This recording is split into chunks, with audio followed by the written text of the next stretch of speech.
that time, y'all. Time for Big Boys Boxing. I was gonna rip his heart out. I'm the best ever. I'm the most brutal and vicious and most ruthless champion there's ever been. I'm Sonny Liston. I'm Jack Dempsey. There's no one like me. I'm from Nairclaw. There's no one that can match me.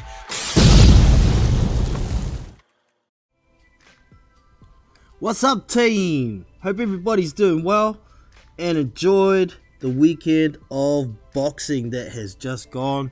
There was plenty on, only a couple of heavyweight fights, but some pretty good action for the whole weekend. So as you know, I'm Jono, and welcome back to Big Boys Boxing. So, been dealing with some technical issues. I was supposed to start at 9:30 this morning here in New Zealand. It's a Monday. But yeah, like I said, had some issues. I think we're on top of it all now. So let me just do a quick sound check and see if everything's working. Sounds alright. Yep, sounds pretty good to me.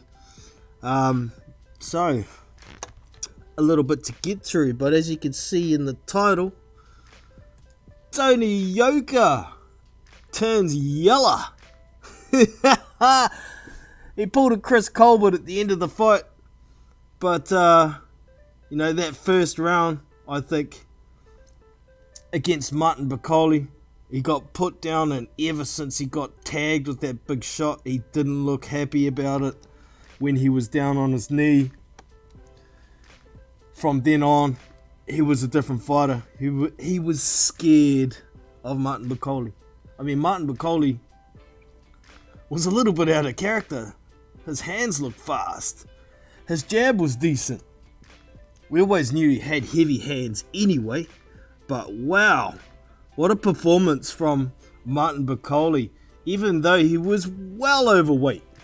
We have Rodolfo Rivera in the chat, the man this weekend for the Prediction League on the Big Boys Boxing Discord server.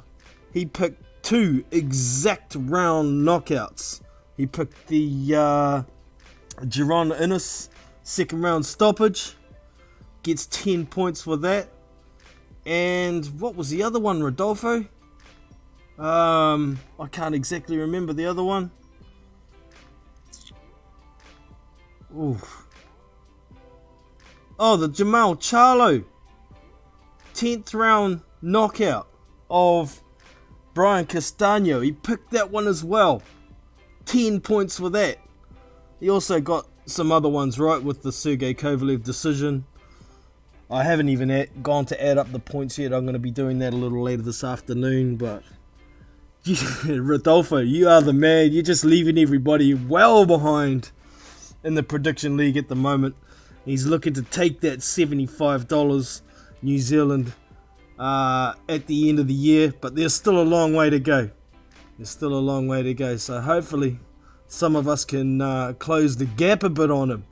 God damn, he's just smoking our asses. So big well done to Rodolfo Rivera, man. But yes, this Tony YOKA fight, far out.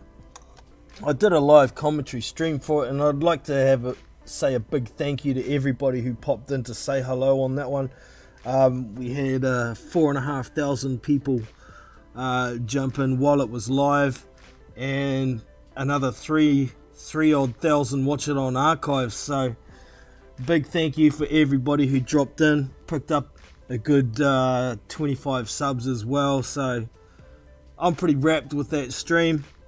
I'm very happy that it didn't get taken down like the one I tried to do for Tyson Fury v Dillian White. BT Sport still haven't retracted their takedown notice, so my channel was still sitting there with one strike, even though I used none of their content. Bastards. But anyways, yeah, this fight with Tony YOKA, I know a lot of people were saying, I can't believe that one of the judges scored it a draw.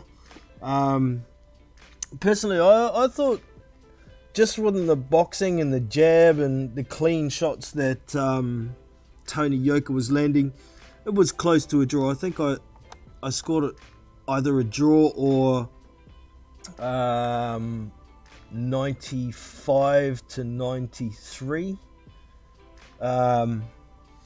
You know, a lot of the shots Martin Bakole was throwing were getting blocked and missing, but he was landing a fair few, obviously. However, what he was landing on Tony Yoka's block as well was doing damage.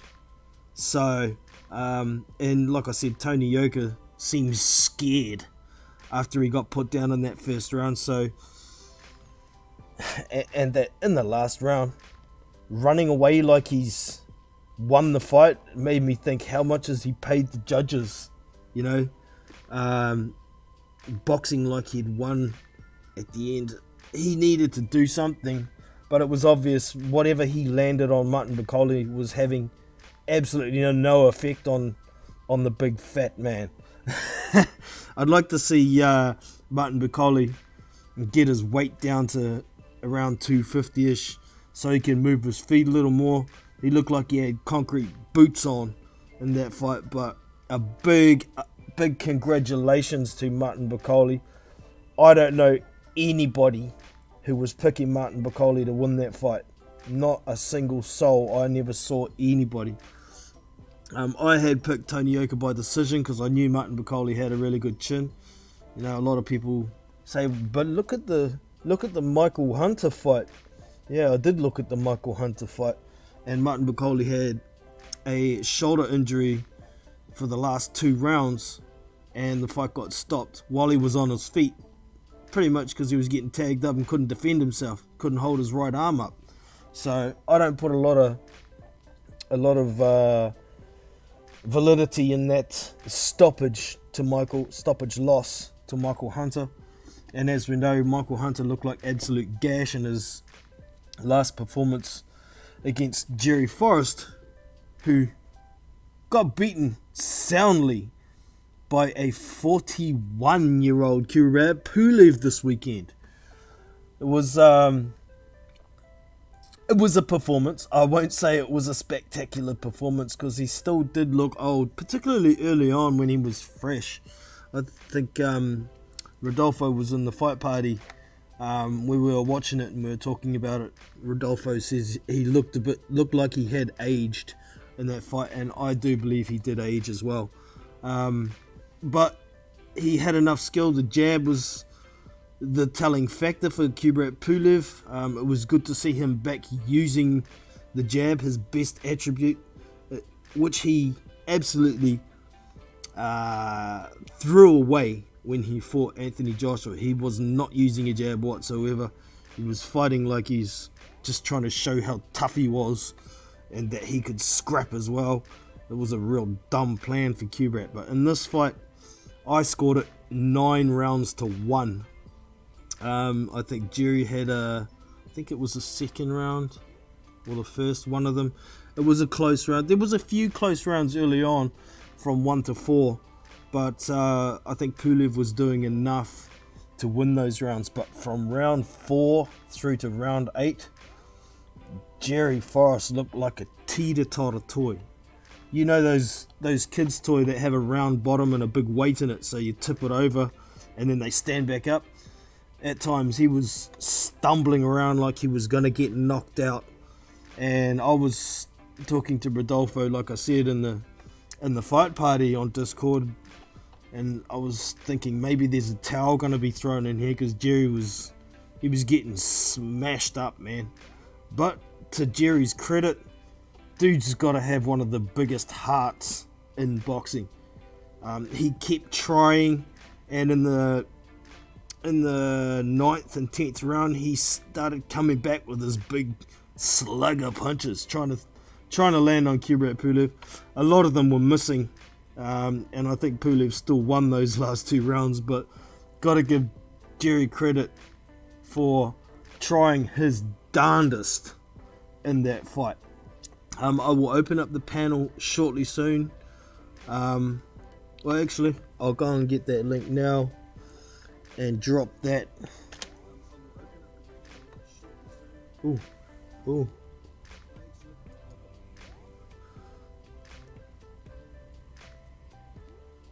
Here is the link. I'll drop that and pin that to the top and go get into the chat myself.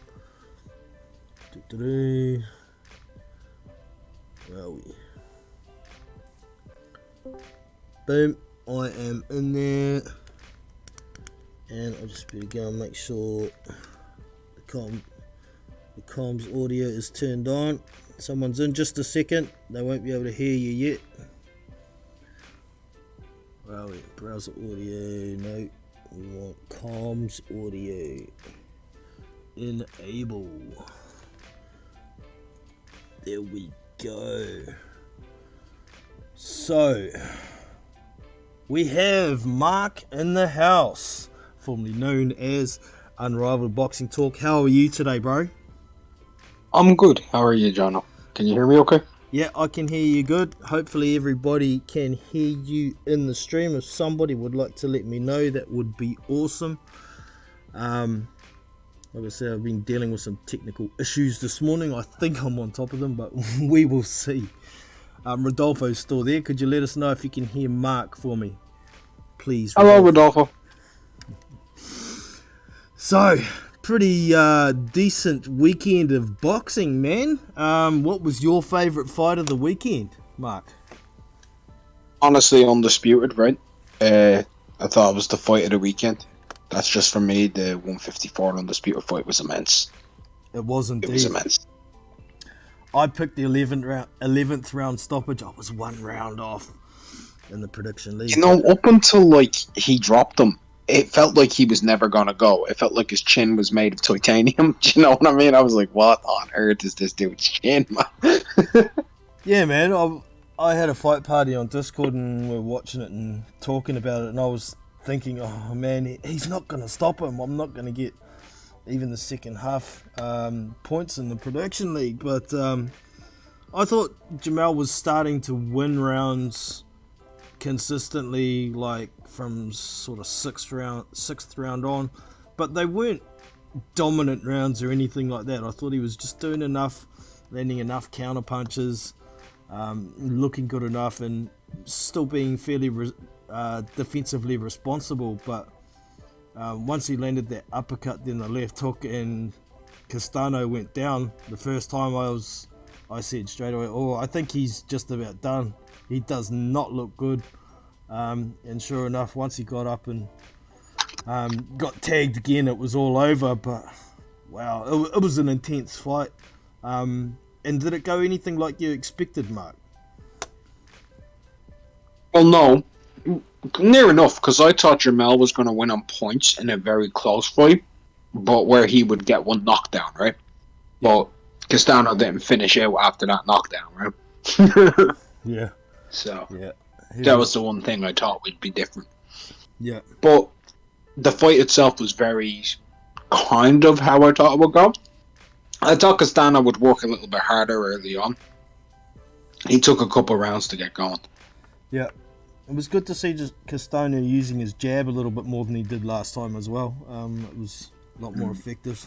But yeah, big congratulations to Jamel Ironman Charlo, the 7th undisputed fighter of the 4-belt era. And where to from here? Is he going to defend it, or is he going to go up? What do you reckon? Well, hold on. Sorry, I was chewing on something. I hope he defends it, right?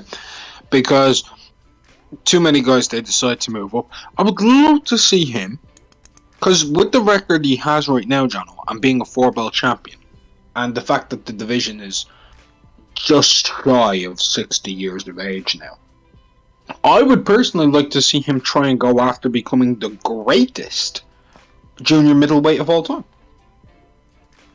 He can go ahead and try and do it. Yeah. I mean, there's got to be some mandatories piling up for those 4 belts. I think Tim Tszew's one of them. He's got 3. He's got 3 mandatories. He's got Shakam something from Russia or Uzbekistan or some shit like that. And then he's got Sebastian Fundora with the WBC and Tim Zhu. And technically, from what I know, even though Tim Zhu is saying he's a 2-year mandatory, he's not. He only became mandatory 11 months ago. The IBF mandatory has been due the longest. So that fella whose name I don't really know and is awful should get first take, then yeah, something like that. He should go first, then Tim Zhu, then Fundora. But if he goes, he can knock that fella out, that Shakahan fella. He can knock him out in 4 rounds, mate. He ain't no good. He should get that out of the way next and be the first person to successfully defend their titles, other than Josh Taylor in the 4-belt era. Yeah, I just noticed in the chat here, Rodolfo said, "Have you guys heard? Josh Taylor got stripped of his WBA title now, so he's no longer undisputed." No, he's no longer undisputed. A little bit bullshit. That's the politics of boxing, right? It is. But, and I don't know why he would get. Why is he getting stripped of a WBA super? Does he have some type of mandatory he's refusing to fulfill? I don't think so. Because there isn't no mandatories for that unless the regular can't adhere to it. Right, Jono? Yeah. Or am I mistaken with the WBA rules? I don't know. I stopped paying attention to politics 6 weeks ago, and now all of a sudden I'm a casual. Well, it's probably more enjoyable that way, to be honest. But speaking of the WBA super title there, I hadn't heard of them ordering him to face anybody. So what grounds have they got? No, so... You know? Unless he's... Was he stripped or did he make it? That's the question. Yeah, I'm not totally sure on that. Rodolfo might have the information, but unless he's spoken to the WBA and said, no, I'm definitely moving up. So in which case it's a vacation, really, isn't it? It's not a strippage, but I guess it is what it is. We'll see where Josh Taylor goes from here. But for now, we will get back to the weekend's boxing that we're going to review. So we had some other good fights. I mean, how good did Jaron Innes look? Holy moly, he wasn't supposed to. He was not supposed to do that to Castillo Clayton. No way. I expected him maybe to get 5-6 rounds at least before he starts doing that sort of thing. But wow, blew him out of the water in 2 rounds. That's massive. He's a fucking problem, isn't he? He's a fucking problem, all right. I mean, a lot of guys are saying he's not ready for the likes of Errol Spence and Bud Crawford and even Yordanis Ugas, but I think he's well ready now. What do you reckon? Giafimo wasn't ready for Loma, was he? Apparently. Apparently. Foresight's a wonderful Joshua thing. wasn't ready for Klitschko, was he? Yeah.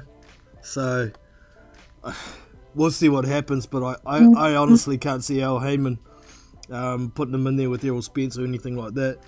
And I've heard people say, I wish people would stop talking about Ennis fighting Spence because Spence is going to move up.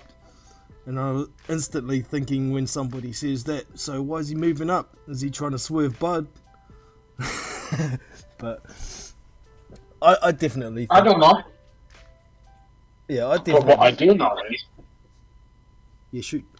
Do you know who Ennis should fight, Jono? A person people never really mention anymore, and they call him some type of bum at welter and stuff. Danny Garcia. Because he's got power and he's got a chin. And that kid needs rounds. Yeah, he's got experience too, at a decent level. So yeah, I think that's a good shout for a next step up for Ennis. I mean, a lot of people are going to say that's not a step up compared to Castillo Clayton, because Castillo Clayton's a very good boxer and so on and so forth, but he doesn't have the power of a Danny Garcia. So yeah, you know, it is a step up from Castillo Clayton, to be honest with you. It is a step up, because as good of a boxer as Castillo Clayton is, right? He proved that in a fight against Sergey Lipinets where he won 8 rounds, right? And kind of got robbed over on the scorecards. But Lipinets, how good was he? Yeah, well, he's at least a gatekeeper, isn't he? You know. Well, Lipinets was never really a proven welter, you know. So like, Clayton can box for sure. He can box. Danny Garcia has more to him. Like, he can box a bit. He's not as fleet of foot as Clayton, but he's powerful. He's experienced, like you say. He's very defensively good in the pocket, by the way. Yeah. So, I mean, Danny is... I see a lot of people shit on Danny all the time as, like, Cherry Garcia or the new gatekeeper or journeyman or whatever. Every person he's been in the ring with, he's given problems. Yeah. Every single one.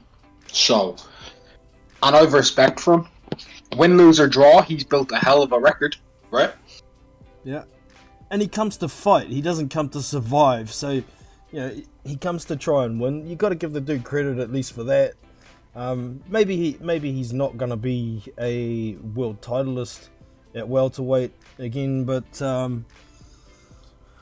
he's definitely a good test, and he can still get some good paydays. So, yeah, stop shitting on the man. Welcome in, by the way, Iron Kong. If you'd like to join, there is a link at the top there. Feel free to hit it if you want. So, yeah, Jaron Ennis, the next superstar at welterweight. I think we will see what happens with him. So, another one to look at, and it was kind of an expected result this weekend, was Gilberto Zurdo Ramirez taking out Dominic Bocel. A little bit of a how do I put it? Controversial stoppage to a degree, maybe some people were saying, but I think he was getting pieced up badly. He was sitting in the corner getting pieced up consistently, so I thought the ref had grounds to step in and stop it. Your thoughts, Mark? I agree with you. I thought the referee was well within his rights. Bocel gave nothing in the fight, right? It's not as though he had much of a chance of any outcomes, right? Yeah. I was happy with the stoppage. I think too many boxing fans these days, they want to see people get, like... I understand you want to see the knockouts, right? But I want to see knockouts that catch me out, like, off guard, right? I don't want to see a dude get pummeled and slowly, like, beaten to a pulp and then knocked out. I want to see, like, someone throw a hook and get caught in the exchange and it's like, what the fuck? Do you know what I mean? That's the knockouts I like. I'm not there to see somebody get brutalized because of referee incompetence, and that could have happened. And Dominic Bocel is kind of chinny, to be honest with you. So, yeah, I'm happy enough with the stoppage. Yep. So with that win, I believe Zurdo is now mandatory for. Help me out here, Mark. Bivol. Joe Smith. It's Bivol, because Bivol's got that WBA title, and Gilberto was the WBA regular title, but I believe that was the final final eliminator for the super title. So if Canelo and Bivol aren't going to get it on directly, it should be Zurdo v Bivol next. So I think that's a pretty decent fight. Good fight. I got Bivol on points.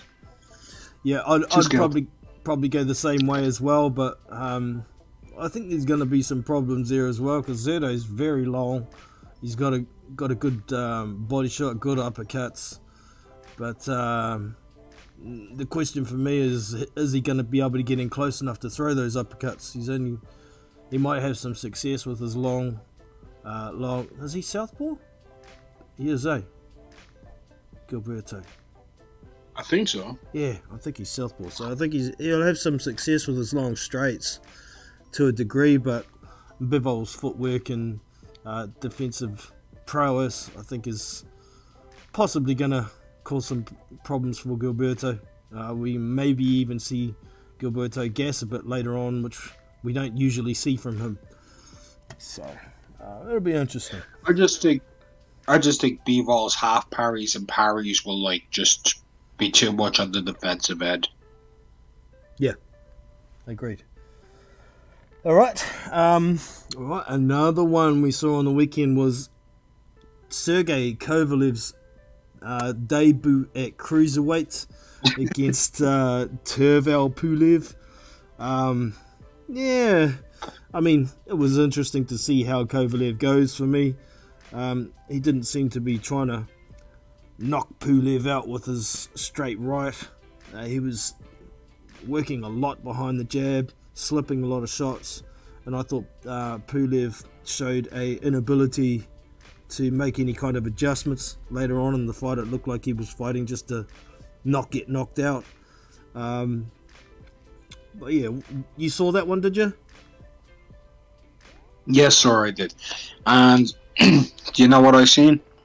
I seen Kovalev has nothing left other than his jab.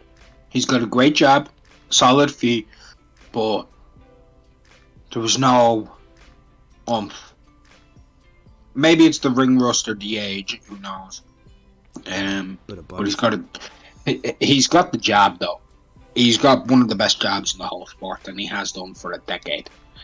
And he deserves that moniker latched onto his name. His jab is stunning. And Tervel had no ambition, none. If you see a fighter who's hesitant to throw big shots because they're afraid of what can come back on the counter, push them. Do you know what I mean, John? Yep. Push them. Yep. I think that may have been hesitancy and the ring rust. I'm not sure, but he looked okay. It's a good win, an unbeaten guy. You've gone up 24 pounds in weight. You know what I mean? Fair play. Yeah, I agree. I mean, they were talking about what he might do next after the fight in the post-fight interview there, and he says he's maybe one more decent level fight, and then he will try and challenge for a world title. Of course, he's going to be 50 by then, but I don't think he'll ever be a world champion at cruiserweight, but he could cause some trouble for guys who have ambitions to get to a title. So go and get a couple more paydays. And I'll be honest with you, there's two champions he could be. He could be Arsene Goulamarian. He could be Arsene Goulamarian, and he could be Alunga Makabu. Alunga Makabu looked shot. That fight against Machunu. Machunu, he got schooled in that ring, John. I agree. He got schooled. That was a robbery. And he's passed it, and he wasn't taking punches well. And Kovalev's got a masterful jab. And he's got a huge speed advantage. Now, he could get chinned, but he could outbox Makabu. And he could do the same thing to Goulamarian. Botakoli and Breed is too big, too strong. They'd knock him out. Yeah. They'd knock him out. But those two guys, yeah, he could win. He could. I don't know if I'd make him. I don't know if I'd make him a favourite in either of those fights, but he could hypothetically win one of those titles. Yeah, well, I just had a fight pop into my mind. We've got the up-and-coming David Light, who's just had a decent win. He's a smaller kind of cruiserweight as well, at only 6 foot. Get in there with Kovalev. We'll see how it happens. But I think he'd chin Kovalev, to be honest. But I just don't see Kovalev taking a fight like David Light, like an unknown kind of guy. You know what I mean? Tervel Pulev was more well known. Yeah, it's got to be a known name so you can get a decent payday out of it, I guess. I could see him hypothetically fighting Badu Jack. Yeah. Good shout. Because he's up at cruising. That's a good fight. He's over the hill as well, so it's like an even matchup, really, isn't it? Yeah. So, yeah, good shout, man. Good shout. I like it because it's an over-the-hill guy with no jab and a great chin versus an over-the-hill guy with a great jab and no chin. Yeah, great style matchup. Cool. Alright, so on that same card, we had the three Vargas brothers. They all had spectacular wins, and Daddy-O in the crowd and the post-fight interviews saying they all come from the Royal Nutsack, so they're all going to be champions. I don't know, they've got a long way to go, but the youngest one who was on the first fight of the pay-per-view portion for Triller. Looks pretty good. You got any much to say about those young lads? I didn't see any of those fights. I saw on that card. From that card, I saw McDonald Holyfield. I saw Pulev versus Jerry Forrest and Pulev versus Kovalev. Those are the fights on that card I watched. All right.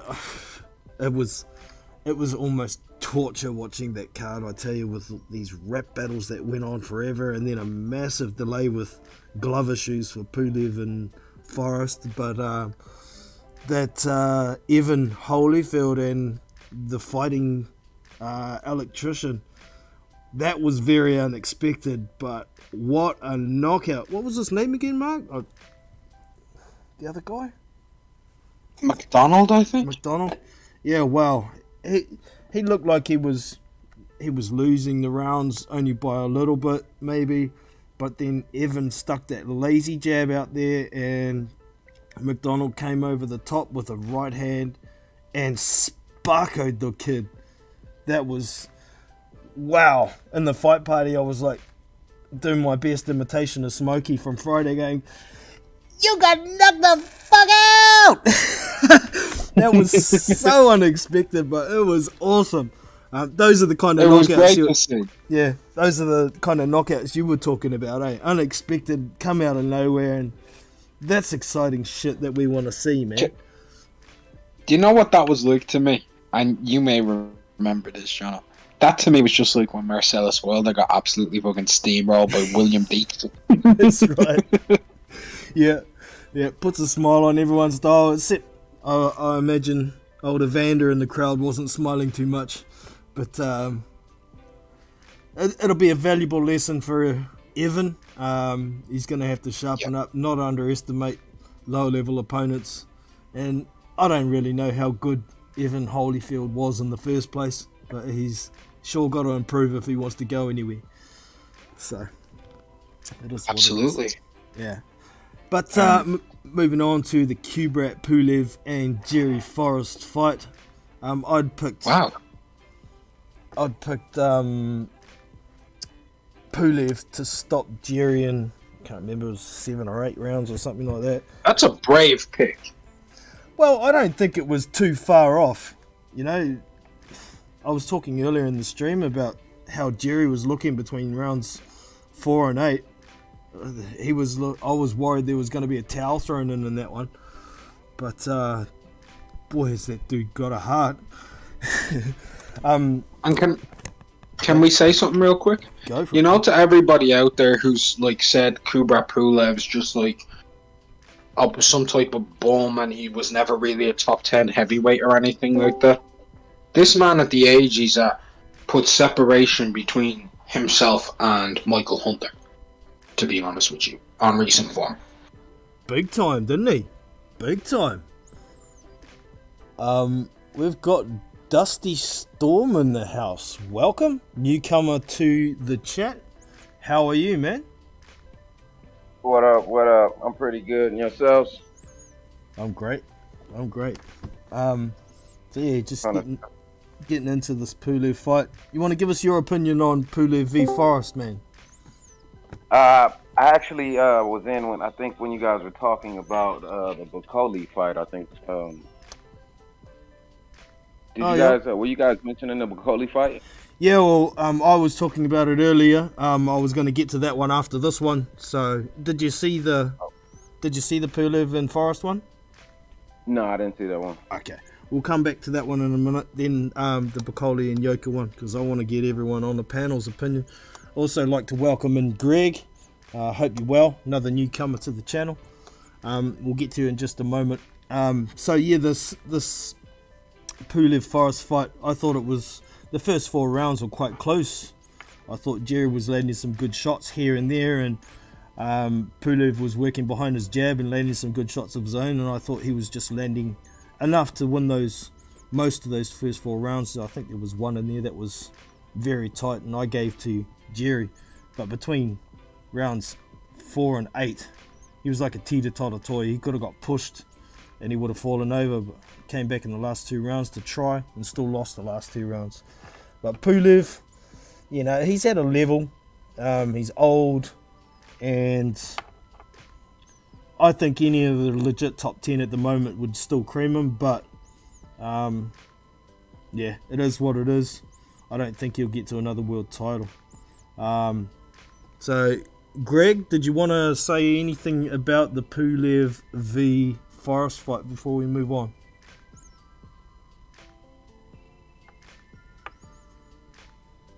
No? Okay. Alright, so the Yoka v Bacoli fight. We want to let you loose. Go for your life, Dusty Storm.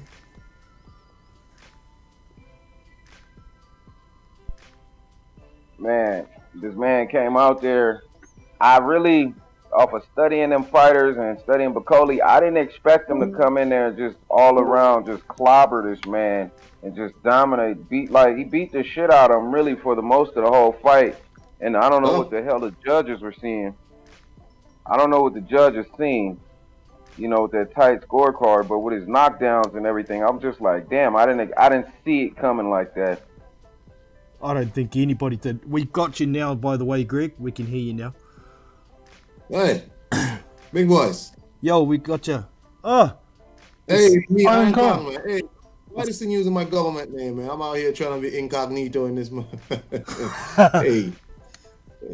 I can change what's it. up, Dusty? And is that Mark? What up, Mark? How are you doing, Con? How's things? What things up? okay. It's a bit here. Well, what up? What we on today? We on to my guy Kubrat Pulev, punching up Jerry Forrest. All right, yeah, give your take on that one, bro, and then we'll get back to the. I actually wanted Jerry Forrest to have a bit of a run. You know what I mean? I like Jerry Forrest. You know what I mean? He one of them dudes who you don't really expect a lot from, but he can fight. So I was kind of hoping Jerry Forrest would, you know, pull it out and, you know, probably push on a little bit, get a bit of a run from this. But of course, Kubrat Pulev, you know, does what he does, and it's unfortunate for the guy I was supporting, you know. But whatever, that's how it goes. That's about all I have for the fight. The fight wasn't no great fight or nothing. No. There we go. You're back to your. I've changed your nickname for you, so you're Iron Kong again. Yeah, so I was actually I was actually teaching a class when I came on, so okay. That's why it's on my government. Yeah, never mind. All right. We were just having a little bit of a yarn about Yoka v Bacoli. How I'd seen you in the live stream that I did. It was good to have you in. But give us your take, bro. It's amazing, right? Because Matt Bacoli comes in like a fatty. He, you know, kind of looks like me a little bit, and you know, that's kind of cool. I like seeing people that look like me fight because, you know, that means, you know, it make me feel like I could actually do something in my life. But whatever. So he comes in, and I'm like, this fat guy is gonna get, you know, because I'm expecting Tony Yoka to be something a little different, and I'm anxious to see Tony Yoka push on with his career because his career kind of been stalled. And I'm like, okay, I know how Bacoli fights. He kind of just stands in the middle of the ring and kind of wants to exchange punches. And it was shocking to me just how little power Tony Yoka seems to have. Okay, you know, he wants to stick and move around. That's the best game plan with Bacoli, because Bacoli is not a fast-footed guy. I get it. But nothing Tony Yoka threw affected Martin Bacoli, and everything Martin Bacoli threw affected Tony Yoka. Even the block shots. Man, he came in like he was inspired by George Foreman, man. He was inspired by Foreman and that shit, man. It was so strange to see a heavyweight fighter get bullied like that from round 1 all the way to 10. Even when Martin Bacoli ran out of gas into mid to late rounds, every single, and Martin Bacoli is not no goddamn concussive puncher. I've never seen him, like, he fought Sergey Kuzmin and they just kind of stood there and punched each other when they got tired. You know, Martin Bacoli ain't no fearsome puncher like that, but everything he touched Tony Yoka with, it's like he staggered him, he was pushing him around, I saw some people on social media intimate that maybe Tony Yoka didn't have access to his special sauce, if you understand what I mean. But it was just surprising to me, big boys, and I would like to hear the rest people on the panel because it was shocking to me to see a man get bullied like that. Yeah, man, give it a go, Mark. Give us your take. Well, one thing I've never done on my channel is sing the praises of Tony Yoka. I've always said he can box, right? But this is the reason why. For years, I've believed he's fragile because I watched him through the amateurs, just like you did, Jono. Yeah. And you know that fragility that he's had. And it was the question, how's his chin, right? And he fights quite timidly against anybody who has any type of power. And I know someone like, for example, Bakoli's not a concussive puncher, but neither was Omarov in the amateurs. No. He's no concussive puncher. And Tony Yoka was shitting himself then. So I've kind of had this thing. I thought he's packed a little bit more muscle onto his frame since then, but he's always been lanky.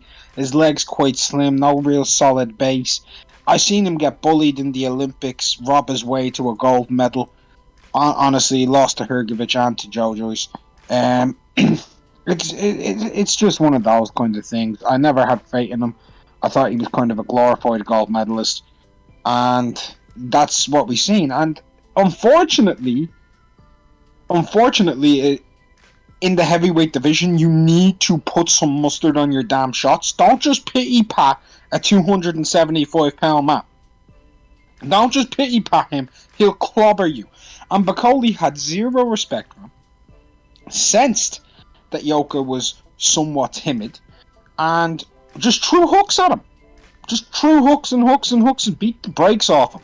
He was moving his body around that ring like he was a Beanie Baby, man.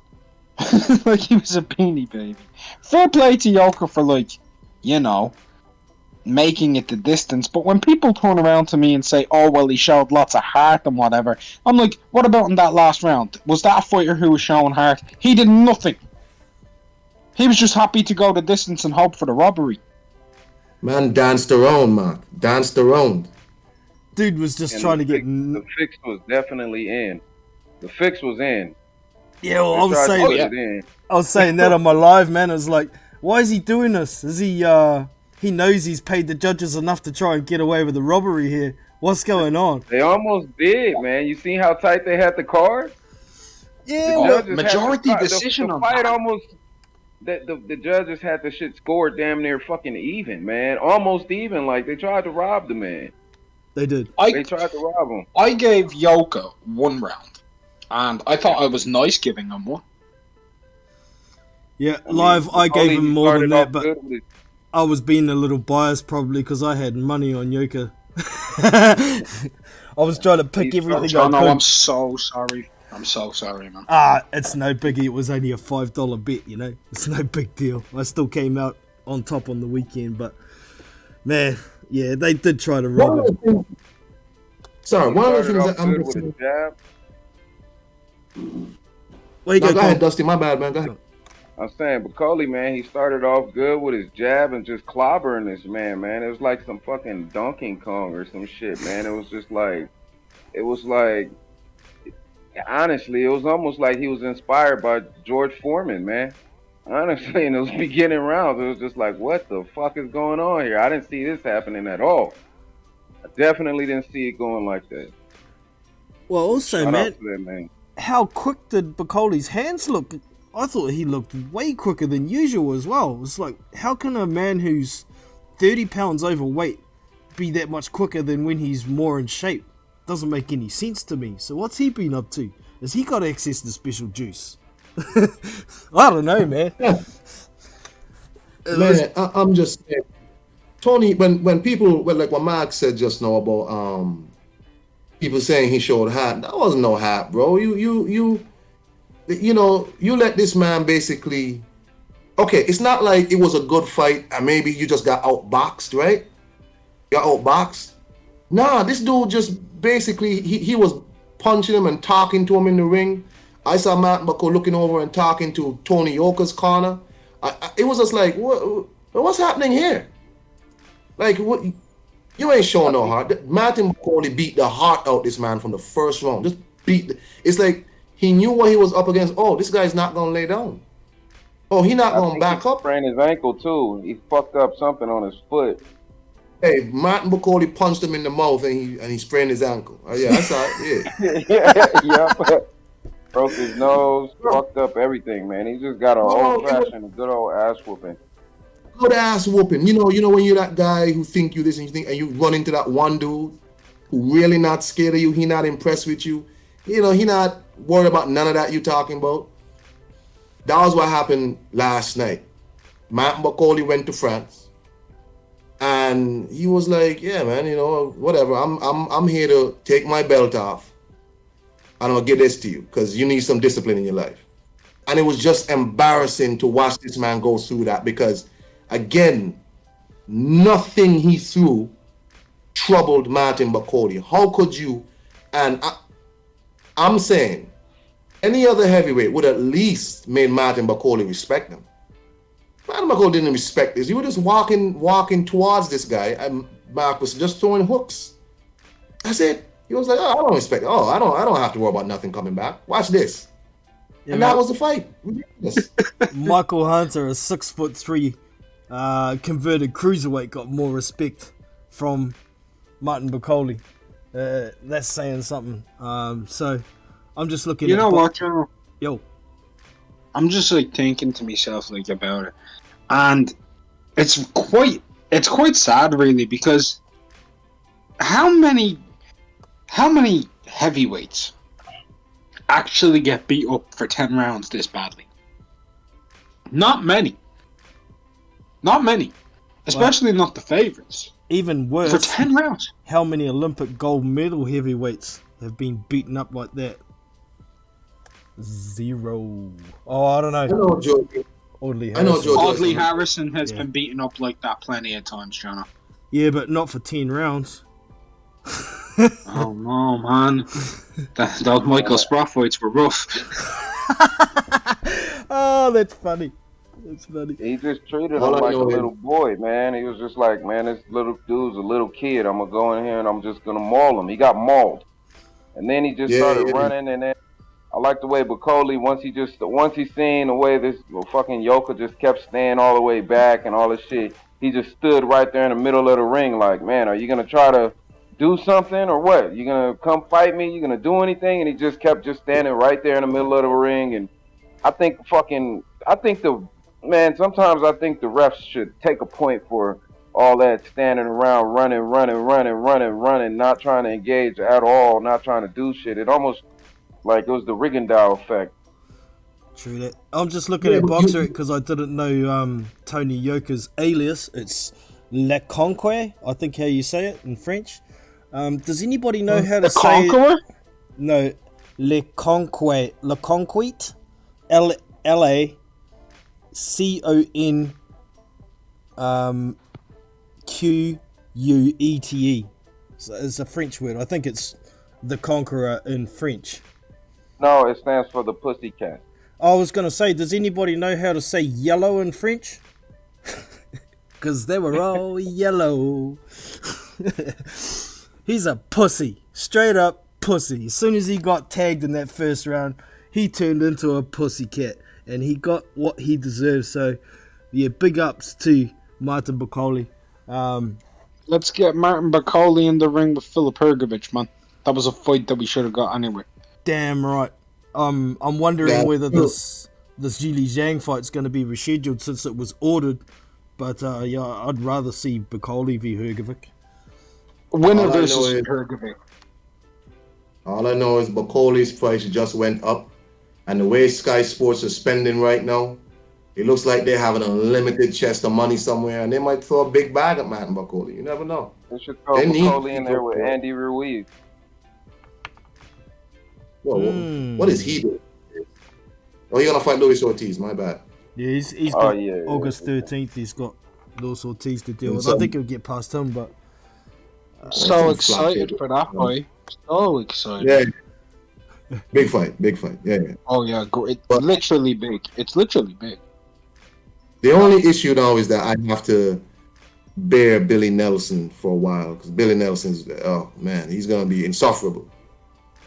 And I gotta deal with Billy Nelson now, which is Macaulay's trainer, who runs his mouth so much. But Sky Sports might throw a big bag at him. I don't know if Macaulay and Eddie will come to any agreements, but I think Eddie is past that or whatever. But hopefully, Eddie needs something at this stage. He needs something. Eddie's falling apart, bro. He needs somebody. Well, I'm not gonna lie. If Bacoli gets some better conditioning, man, and he doesn't gas out, and he gets a lot more conditioning in between his next fight, like, and he can actually not gas all the way out and get tired of shit like that, man, he might have something. He might have something good, man. If he can get some way better conditioning and fight in the 6th and 7th and 8th round and shit like that, the way he was fighting in the 1st, 2nd, and 3rd and 4th, like shit, he might be a problem, man. Definitely. He just gets For some reason, slow and sloppy, man. He's eating too many burgers. For some reason, I really want to see Martin Bacoli and Derek Chisora fight. I just want to see it. I think it's war. I was just thinking something along those lines. You know, Derek Chisora's that kind of fighter. It's a pity we don't have someone like Chisora that's a bit bigger, someone about 6'6", but maybe that's more of what Martin Bacoli actually is. You know, extremely durable. Hey yo, I'm out there. Y'all be easy. Oh, Kong, thanks for coming in, bro. Appreciate it. God bless you, Kong. Yeah, so interesting to see where Martin Bacoli's going to go. Billy Nelson will certainly be thinking he's the new coach of the year, and he won't be ashamed to say so, but we'll see where he goes. I'm interested to see what's going to happen next, because I'm sure somebody's going to want to sign him. So let's get it. Other fights over the weekend. Is there any more that y'all want to talk about that I haven't mentioned? Or even ones I have mentioned? I don't know if you guys seen that bullshit Castillo Clayton take the dive in the Boots Ennis fight. Yeah, I heard a few people say that they reckon he took a dive. I'm not so sure. So horrible. I thought he was just a little bit scared, to be honest, and he paid the price, but I don't know. What do you reckon, Mark? I thought he was getting pieced up. The first round, second round, he was getting pieced up. He took a right hand at the back end of like the soft lobe behind the ear, scrambled his legs, and he couldn't keep going. Do you think he took a dive at all, though? No. No. Okay, Dusty, what makes you think that he took a dive? Well, because I've seen the man fight the exact same fight that he normally fights. He always has his high guard up. He always has his shield up. He's always blocking a lot of punches to the arms and stuff. Even like if you guys look at it again, even the punches right before he ducked, he blocked both of those punches with his shield up. He fights the same way all the time. It's just always his guard is up and he's just taking punches to the arms. And then he starts kind of whenever he can get his shots in through different rounds. Then he put his head down. He went all the way down. He got hit behind the head. He kind of staggers and does this little rolling around shit. And then next thing you know, he's sitting there smiling and shit and all of that. Like, come on, man. Who's smiling like that and all of that stuff from getting knocked out or anything like that? He's sitting there smiling and like it was theatrics, man. I just seen theatrics. It was like, I'm like, this is bullshit. This is horrible bullshit. He didn't take a real ass whooping. He didn't take any real blows, no real shots, anything. It was like, then he's sitting there smiling and cheesing. It's like, man, fuck that. I wanted to see a fight, like not no shit like this. This is horrible. Fair enough, man. Fair enough. I only saw it live. I haven't gone back to rewatch that yet, so I'm gonna have to go and have a look at it. It seems a common theme around that people seem to think he took a dive. What do you guys in the chat reckon? 8 Sins and Rodolfo, did he take a dive or not? And I see 8 Sins has given us the French word for yellow in the chat as well. Juan, I think is how you must say it. Jaune. So I think that should be Tony Yoka's new alias. But yeah, do you guys reckon he took a dive? Let us know in the chat. What else was on that Showtime card? There was another fight on there that was worth looking at too, wasn't there? Can't remember off the top of my head. Did you see any more of that Showtime card, or just the two, Mark? Honestly, I was just flipping in between all of the streams and trying to see what I could catch. Yep. So I only seen those two. I haven't gone back to watch any replays. I only saw two fights in the Zordo cards, the main event, and William Zepeda knocked the crap out of Rene Alvarado. I told you Alvarado was durable, bro, and he'd get messed up. Yeah, I based my pick on your opinion because I didn't know much about Alvarado, and I think I got. Actually, we didn't have that in the league, but I did pick Alvarado to get stopped in the later rounds. So that was a decent fight to watch, and it was a really good test for William Zepeda coming up. Definitely his hardest fight to date. And, you know, I thought Alvarado actually was winning some rounds. He's always been a kill or be killed fighter, pretty much like you said in our last chat, Mark. So it was entertaining, and yeah, it was brutalized at the end, really, wasn't it? So did you see that one, Dusty? Which one? I didn't hear you. I was talking to the wife. Rene Alvarado and William Zepeda was on the Zurdo Ramirez card. No, I didn't hear that one because I didn't see that one. I was trying not to mess my stream up that I had going on with the other fights. Fair enough. Yeah, right. You want to give us a quick run through of how you thought it went, Mark? All up. Well, there's not really much to say, right? Man got poleaxed for rounds, for many, many rounds. Like, you can't really break it. It's not like Zepeda was shifting off. He was just steamrolling forward, smacking the head. He was pimp slapping him around the ring. Yeah. It was entertaining, though, wasn't it? I feel so bad for Rene Alvarado. But here's the thing that bothered me. One of those judges had that 96-94. Ah.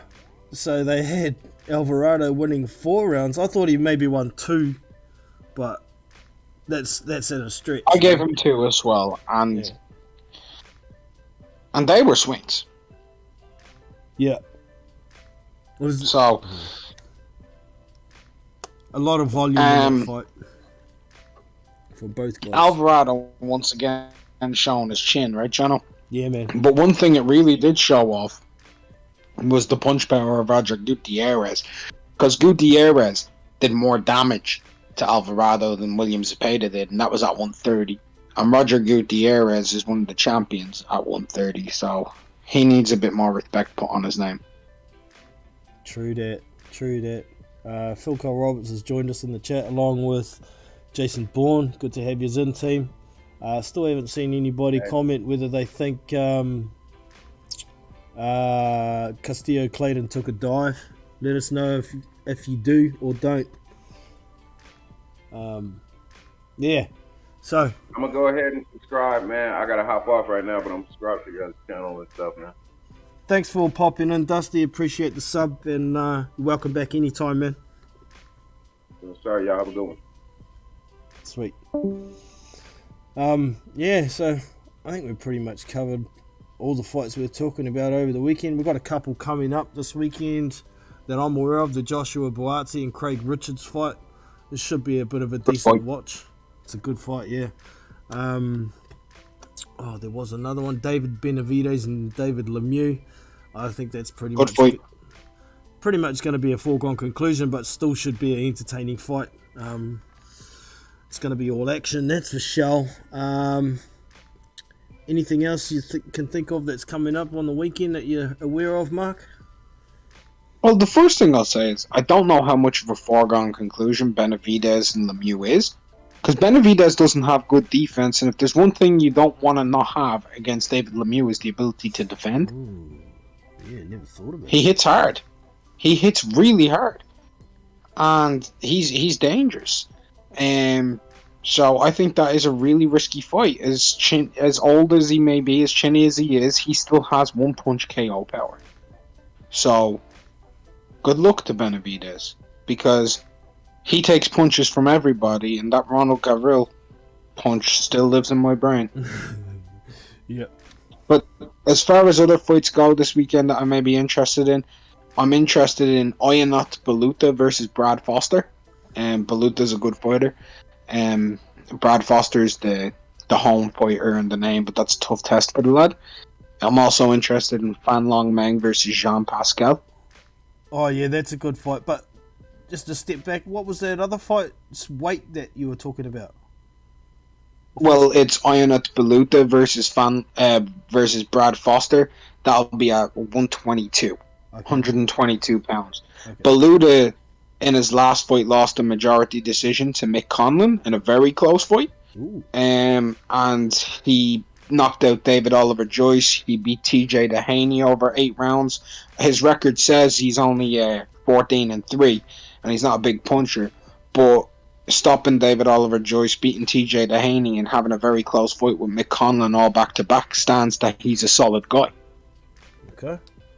Interesting. I'm getting educated here. Those small weights go right over my head, so I'll be looking forward to that one. What was the second one you mentioned again? Sorry there.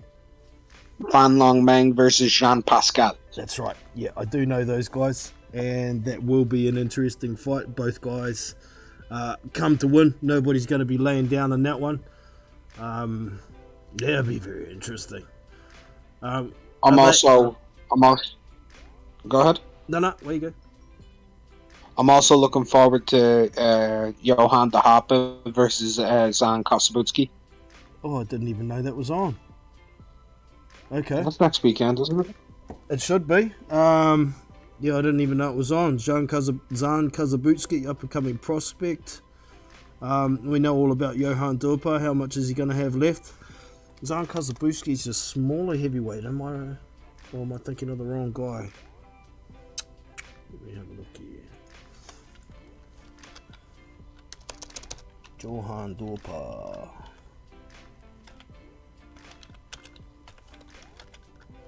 Do you want anything else, or are you good? If you've got more, man, hit us with it. Yeah, I look on the Buatsi versus Craig Richards card.